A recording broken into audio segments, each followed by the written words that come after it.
어떤 사람이 겉으로 많은 것을 질문을 하고 그대로 질문한 대로 응해주면 내 마음을 바꾸겠다라고 얘기를 하지만 여러분 많은 경우에 마음은 그렇게 바뀌지 않습니다.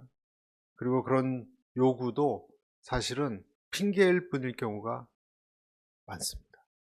마음이 굳어져 있으면 어떤 증거를 보여줘도 변하지 못합니다.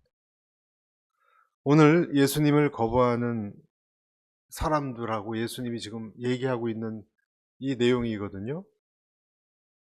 자기들의 입장에서 예수님 반대하는 사람들이 중요하다고 하는 요구를 하는 것입니다.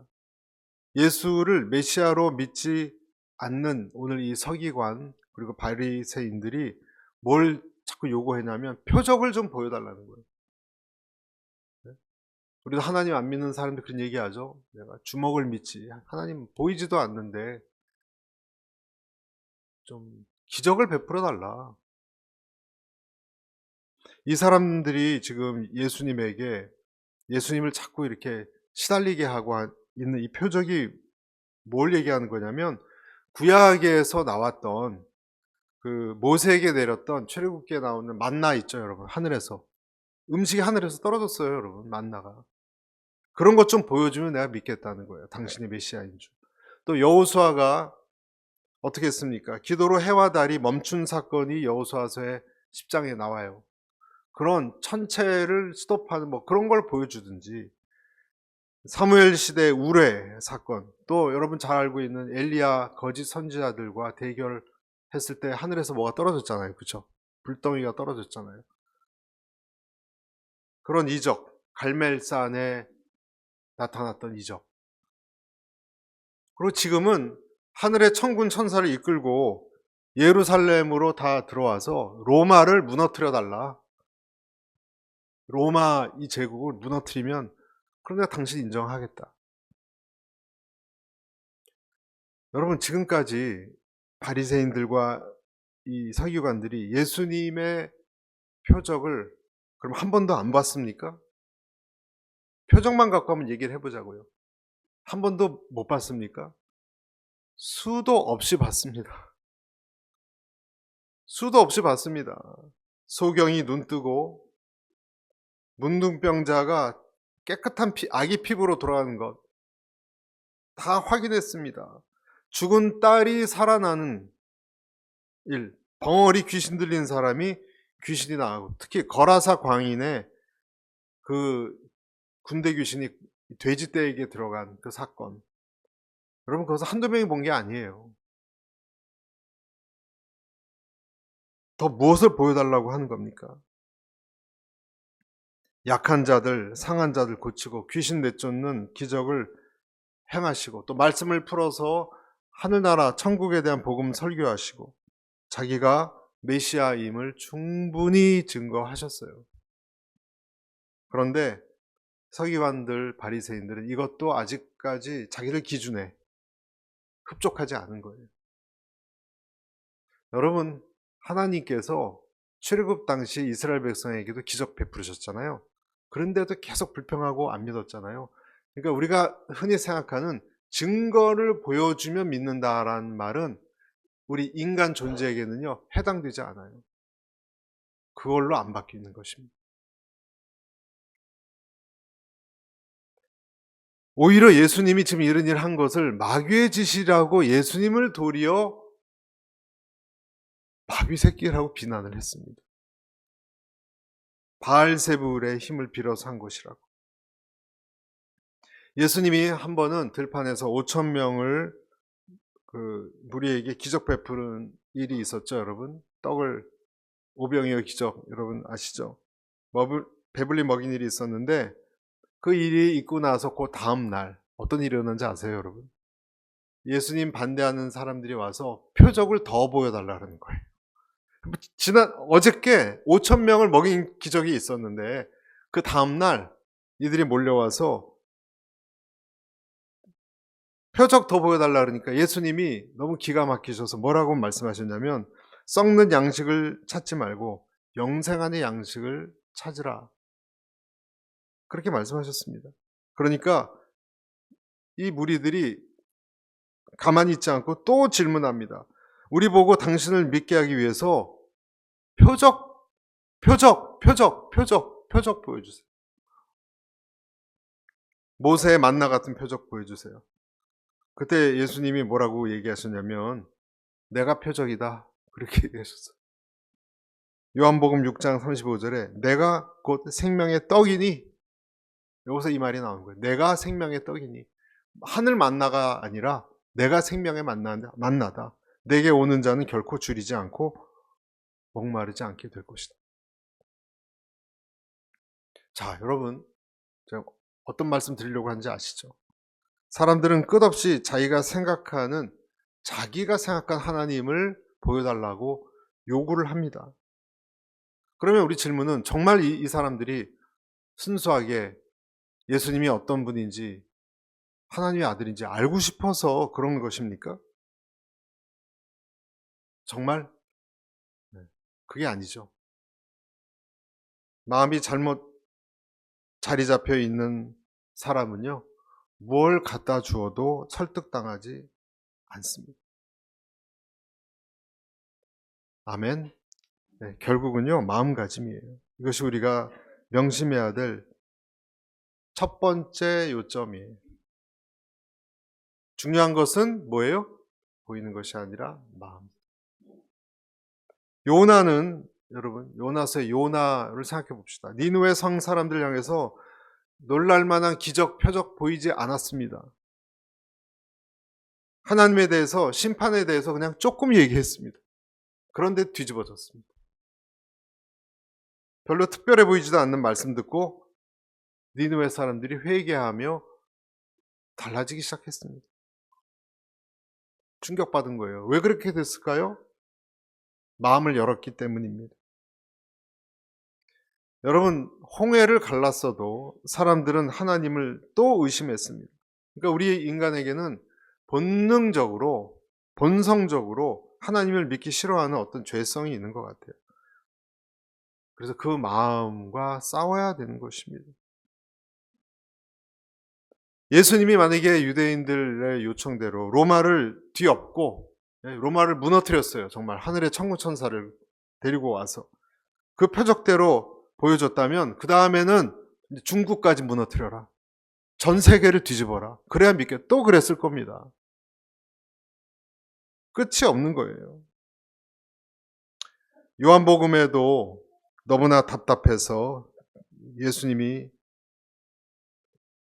말씀하셨어요. 유대인들이 애워싸고 가로되 언제까지 우리 마음 의욕하게 합니까? 당신이 그리스도이면 밝히 말씀하세요. 하니까 예수님이 내가 아무리 말해도 너희가 날 믿지 않는구나. 결론이 아무리 말해도 믿지 않는구나. 내 아버지 이름으로 내가 행한 이 모든 증거, 이 에비던스, 이 증거들을, 표적들을 보고도 날 안 믿는구나. 그리고 10장 요한복음 26, 27절 이렇게 말씀하십니다. 너희가 내 양이 아니므로 믿지 아니하는구나. 내 양은 내 음성을 들으며 나는 그들을 알며 그들은 나를 따르느니라.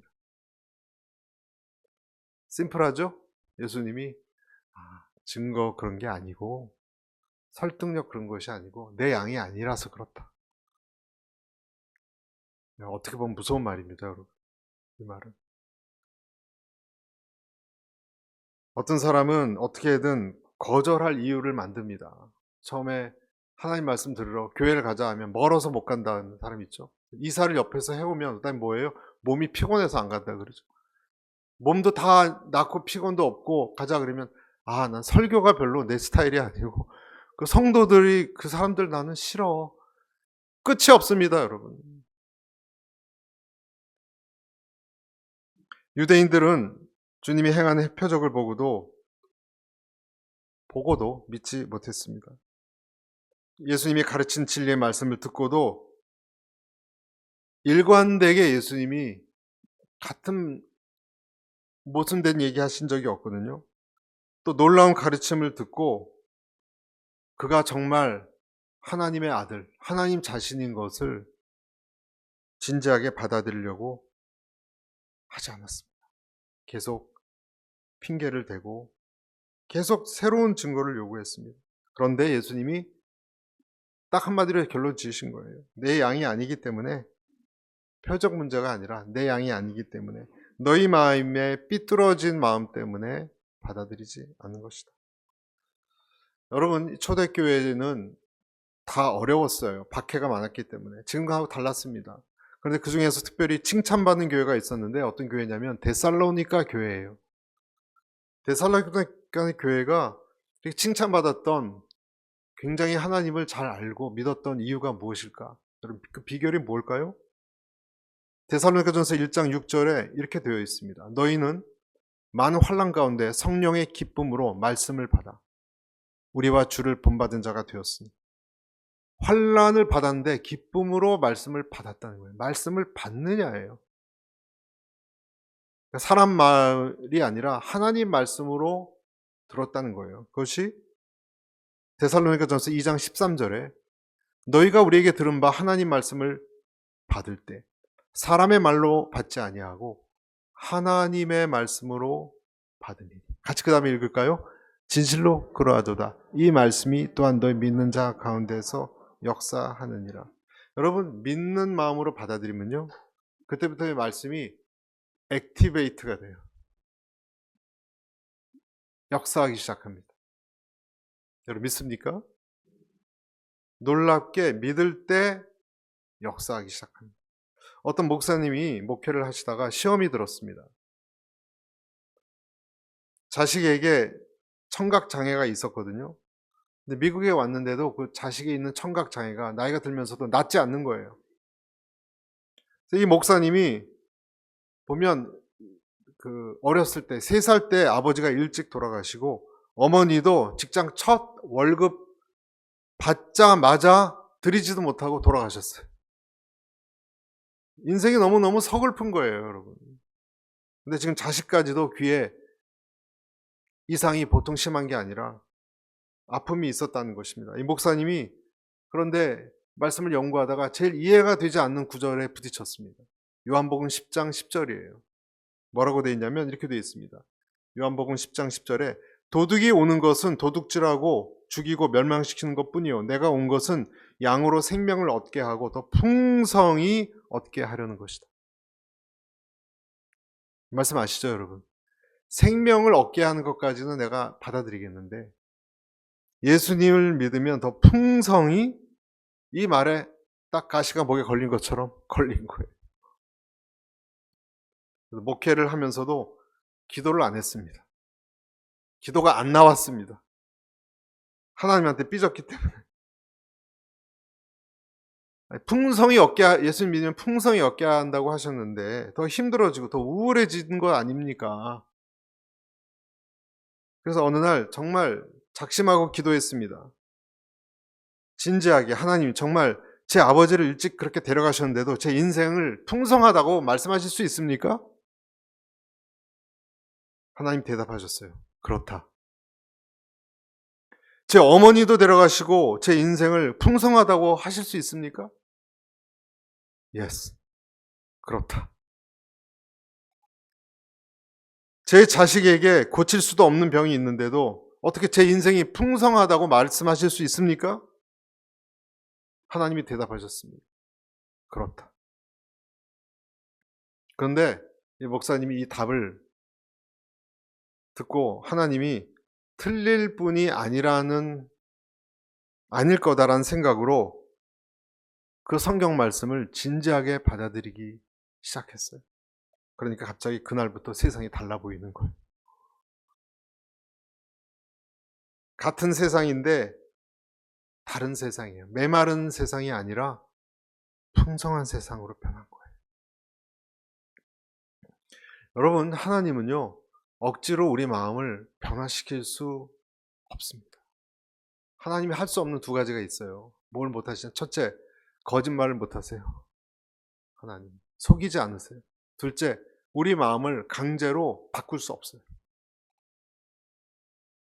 여러분, 사랑하는 애인이 있으면 그 마음 날 사랑하게 해달라고 막 가슴을 막 쥐어짜서 바꿀 수 있습니까? 그런 것과 똑같아요. 내가 열어야 됩니다. 내가 수용해야 됩니다. 내가 믿음으로 하나님을 믿어드려야 됩니다. 그래야 그때부터 역사합니다. 그렇지 않으면 하나님도 어쩔 수 없습니다. 고향 땅에서 여러분 예수님이 자란 고향 땅이 있었을 거 아니에요. 그렇죠? 나사렛. 예수님이 똑같이 사역하셨는데 다른 데에서는 이적이 일어났는데요. 이 고향 땅에서만 아무 일도 안 일어났습니다. 왜 그랬죠?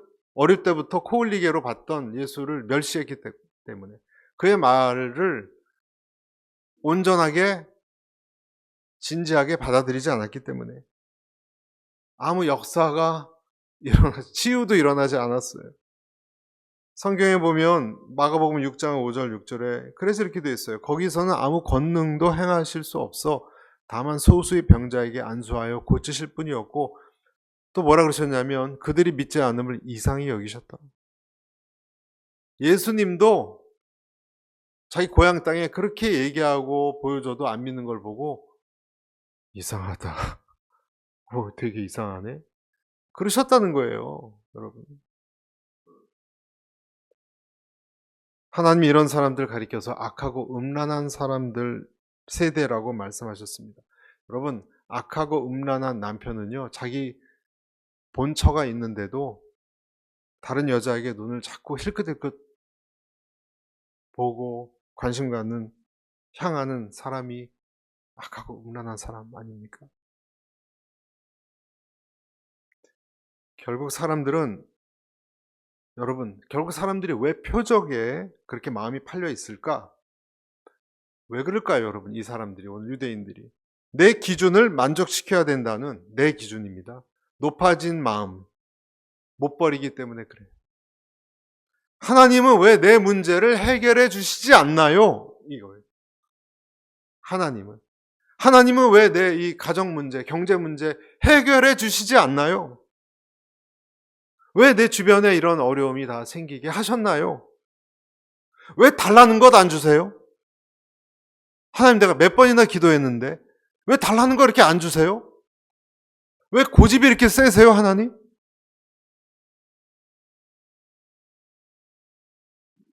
이스라엘 백성이 애굽에서 나와서 수없이 불평한 내용이 똑같은 이런 내용입니다. 이 말을 우리가 잘 생각해 보십시오, 여러분. 결국 이 이야기를 할 때는요, 내가 주인이고 내 요구가 중심이에요. 내 요구 사항이 우주의 중심이라니까요. 그 한도 내에서 내가 부를 때마다 하나님이 응답하셔야 돼요. 오셔야 돼요. 근데 여러분 아십니까? 바알 아세라 제사장 갈멜산에서 바알 아세라 제사장 그 제단에는 아무 불도 떨어지지 않았습니다. 자해를 하고 괴성을 질러도 불티 하나 안 떨어졌습니다. 자기 표적을 위해서 하나님을 향해서 외쳐댔기 때문에, 자기 기준으로 하나님을 외쳐댔기 때문에 불티 하나 안 떨어졌어요.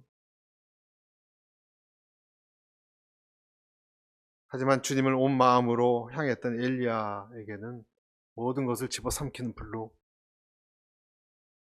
응답하셨습니다. 하나님은 이렇게 말씀하시는 거예요. 내가 왜 너의 틀에 맞춰야 되느냐? 네가 내 율례에 맞춰라. 아멘. 하나님 말씀하신 거예요. 내가 왜 너의 요구에 맞춰야 되냐?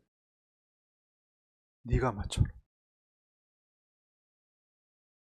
신명기 30장 15, 16절.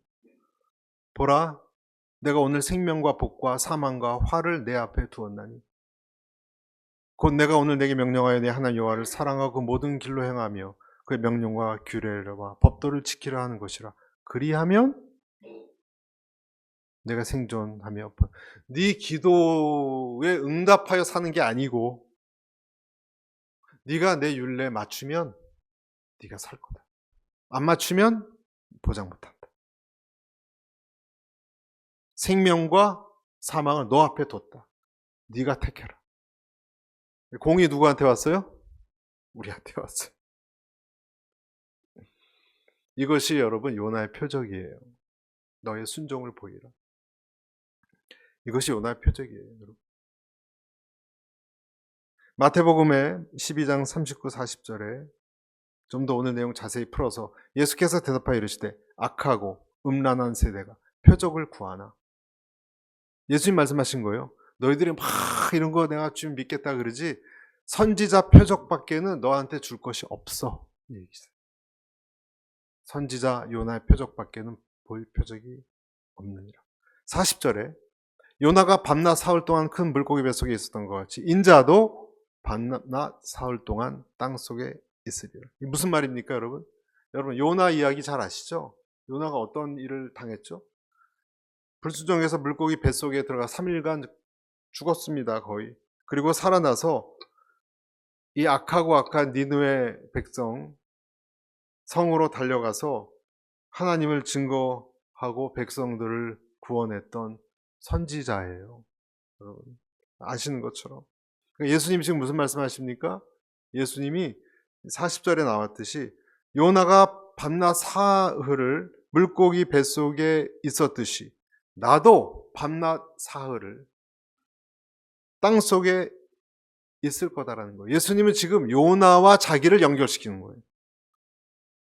그렇죠? 요나가 3일 동안 바닷속에 있다가 다시 살아나서 메시지를 전한 거하고 자신이 죽고 3일간의 땅 체험 그리고 십자가의 죽음하고 부활하고 요나를 연결시킨 거예요, 여러분. 내가 너희에게 보여줄 것은 예수 그리스도의 죄사함의 죽음과 부활 이것이다. 이거 외에는 없다.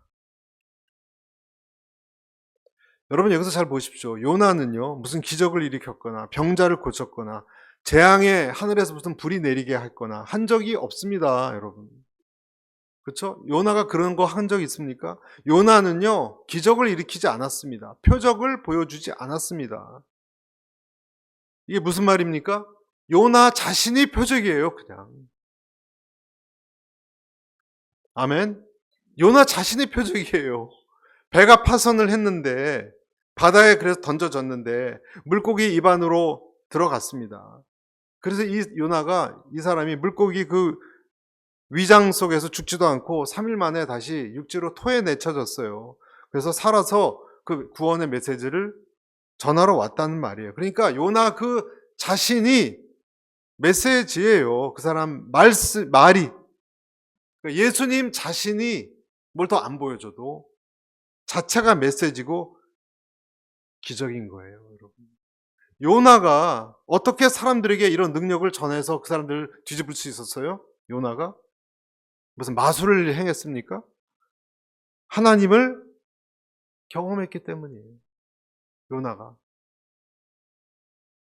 여러분 자기가 뭐 이렇게 배 타고 가다가 뭐 폭풍이 일고 바다로 그런 얘기 안 했어요. 자기 모험담 얘기도 안 했습니다. 그런 기록이 없습니다. 그런 간증이 없어요. 그렇지만 그는 하나님의 진리를 가슴에 품고 있었어요. 그리고 그 진리를 이제 순종해서 전하는 하나님의 메신저가 되었어요. 그러니까 하나님께 순종하고 그 메시지가 있으니까 진리의 메시지가 나올 수밖에 없었던 거예요. 요나의 표적의 의미를 여러분 생각하세요. 요나는 두 가지 조건이 있었던 사람이에요. 하나님의 진리가 있었고 순종이 있었어요. 예수님도 두 가지가 있죠. 예수님 자신이 진리고 순종이 있었어요. 여러분 요나 자신이 메시지라는 것을 믿습니까? 2차 대전 때 제일 유명한 우리가 아는 그 집단 수용소가 그 체코슬로바키아 국경에 위치한 작은 시골 마을이 이름이 아우슈비츠라는 데가 있습니다. 독일도 아니에요. 체코슬로바키아 국경입니다. 여기서 나치가 이 동유럽에 있는 유태인들, 집시, 정치범들을 수용하고 1941년에 보통 그 일이 일어났죠. 6월부터 4개의 대형 가스실을 만들어서 엄청난 사형을 집행했습니다. 그런데 이 수용소에 프란체스코 수도회의 맥시밀리언 콜베라는 신부가 들어왔어요. 수용소에는 한 건물에서 만약에 도망가는 사람이 생기잖아요. 그러면 무작위로 10명을 뽑아가지고 굶어 죽이는 형벌이 있었어요. 무시무시하죠. 아무 죄도 없는데 10명을 아무나 너희들 동료 중에 한 명이 도망갔으니까. 근데 그 콜베 신부가 수용돼 있던 그 숙소에서 탈주자가 생겼습니다. 한 명이. 그래서 10명이 뽑혀서 죽게 됐습니다. 굶어서. 그런데 그 중에서 뽑혀가는 사람들 중에 한 사람이 소리를 지르면서 나는 아내와 자식들이 있는데 다시는 그 사람 아내와 자식을 보지 못하게 됐구나 하고 울부짖고 막 발악을 하니까 콜베 신부가 나는 처자식이 없으니 나를 대신 데려가라고 자원을 했습니다. 그래서 대신 깜방에 갇혔고 2주일이 지나니까 그 중에서 6명 죽고 4명이 살아남았대요. 콜베 신부도. 그리고 그 다음에 남은 사람들을 페놀 독극물로 주사해서 다 사망시켰습니다. 그때 그 콜베 신부 나이가 47살이었다고 합니다. 순식간에 이 신부 이야기가 수용소 안에 퍼져서 절망 속에 살아가던 사람들에게 작은 희망이, 삶에 따뜻한 희망을 주었다고 합니다. 그리고 아까 자기 대신 들어간 콜베가 들어갔잖아요. 신부님이 목숨을 건진 가요 브니체크, 이 사람 이름이에요. 이 사람이 전쟁 끝날 때까지 살아남아서 95살까지 살았대요. 그런데 그 이후에 53년 동안 매년 8월 14일이 되면 아우슈비츠에 가서 그 신부를 추모했다 그럽니다. 여러분 지금 이 이야기를 통해서 뭘 보고 있습니까? 하나님의 진리를 가진 사람, 그리고 하나님의 말씀대로 살아가고자 하는 사람은 사람들에게 그 자체가 표적이에요, 여러분. 그 자체가 표적이에요. 요나가 표적입니다. 요나는 무슨 병 고치는 일을 일으킨 적도 없어요. 니느웨 성에 가서. 군대를 일으키지도 않았습니다. 그런데 하나님의 살아있는 메시지를 옳게 전했습니다. 여러분, 그래서 무슨 이야기를 하는 것입니까? 육신적 기적, 표적이 아니라 예수님을 구하십시오. 아멘. 이 두 번째 마지막 메시지입니다. 같이 읽겠습니다. 표적이 아니라 예수를 구하라. 우리에게 필요한 것은요, 예수 그리스도예요. 내가 예수님으로부터 무엇을 얻으려고 합니까? 한번 진지하게 돌아보십시오. 여러분은 무엇 때문에 교회에 나오십니까? 그리스도 예수를 구하느냐, 내가 하나님을 믿고 교회에 나오면서 아니냐가 진짜와 가짜를 구분하는 것입니다.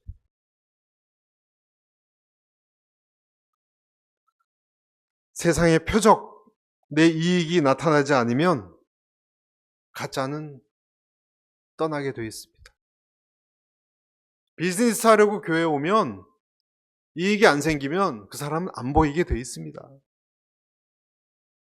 예수님을 구하느냐 아니냐, 껍데기는 떠날 것이고 알맹이는 남을 것입니다. 여러분, 만약에 내가 예수님만을 주로 구하지 않으면 내가 만약에 나는 자꾸 예수님과 부딪히게 될 것입니다. 믿는 자에겐 예수님이 보배이지만 주님이 믿지 않는 자에게는, 주가 되지 못한 자에게는 부딪히는 거친 돌이 된다고 하셨거든요. 주님의 진리, 그분의 사랑, 주님의 헌신, 십자가의 부활, 이것으로 그 사람은 만족되지 않기 때문에. 그래서 주님이 오늘 말씀하십니다. 요나의 표적 외에는 내가 내게 줄 게 없다. 여러분, 우리도 사람들에게 마찬가지입니다. 다른 사람들에게 무엇을 보여줄 수가 없어요. 우리의 어떤 크리스찬들이 말을 잘한다 그러죠. 하나님에 대해서 아주 대단한 화술로, 말솜씨로, 지적인 어떤 것으로. 또 우리도 예수님 믿고 돈도 잘 벌고 집안도 잘 되고 몸도 건강하고 성공하고 그런 모습 보이고 싶죠. 하지만 여러분 그런 것으로 설득당하는 것이 아닙니다. 그런 것이 있으면 좋죠, 여러분. 영적 표적 다 놀랍고 귀한 것입니다. 굉장한 은사를 가진 사람이 있을 수도 있어요. 어떤 사람은. 그렇죠? 다 중요한 것이기도 하지만 보조적인 것입니다. 예수님을 정말 알고 그분이 어떤 분인지, 그를 사랑하고 그의 뜻대로 살아가고 순종하는 것과 비교할 수가 없습니다. 그래서 고린도전서의 1장 유대인은 표적을 구하고 헬라인은 지혜를 찾으나 우리는 누구요? 십자가에 못 박힌 그리스도를 전하니. 십자가 외에 자랑할 것이 없습니다. 왜냐하면 여러분 마지막까지 여러분 곁을 중환자실에서도 여러분 곁을 지킬 분은 이름은 그리스도 예수밖에 없기 때문에 그렇습니다. 그 대단한 바울도 여러분 마지막 대단했잖아요. 인생 로마 차가운 감옥에서 의지할 사람들은 몇몇 동역자 그리고 가죽으로 쌓인 성경책 딱 하나였어요.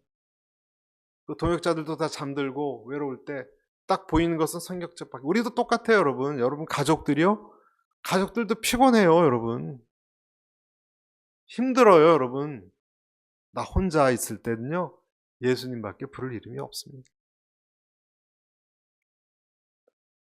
교회도 마찬가지입니다. 교회라는 존재는 부도, 권세도, 무기도 없습니다, 여러분. 교회가 무슨 재벌입니까? 교회가 무슨 권력이 있습니까? 무기가 있습니까? 그리스도 예수밖에 없습니다. 그래서 여러분으로 하여금 그 그리스도 예수를 만나게 도와주는 곳이 교회예요. 오늘 주님께서 말씀하십니다. 이 표적을 구하는 이 세상 사람들 같이 되지 말라. 보이는 것이 아니라 네 마음이다. 예수, 그분 한 분으로 만족하라. 그렇게 살아가시는 모두 되기를 축복합니다. 기도하겠습니다.